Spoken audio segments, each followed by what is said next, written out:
finally જ્યાં તમને બધા આવી ગયું છે આમ જુઓ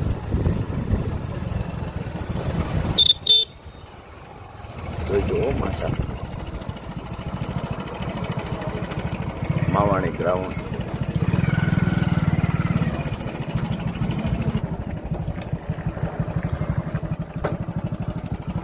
આ બધું પાર્કિંગ છે જો માસા દઈશ રમવાનું ચાલુ થઈ ગયું છે આમ જો આપણે તો અટંટેટ આવ્યા છીએ ચાલો તમને બતાવું કેટલા રન બંધ થયા છે કેટલી વિકેટ ગઈ છે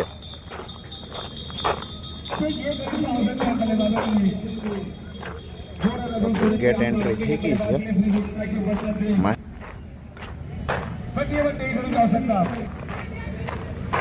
આજનો આપણો બ્લોગમાં આ રીતનું છે કે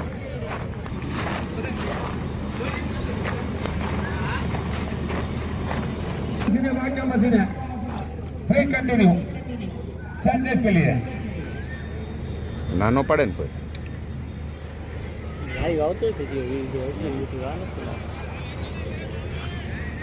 रितोष जरूरी यहाँ पर और एक नौ बॉल यहाँ से अब गेंदबाजी नहीं कर पाएंगे वेट 2 विकेट डाल चुके हैं ओवर पे तो अब हटाया जाएगा गेंदबाज को नए गेंदबाज को लाया जाएगा सीमा रेखा के बाहर 5 जरूरी के ऊपर 50 जरूर अगली गेंद बल्लेबाज के लिए फ्री सुरक्षित गेंद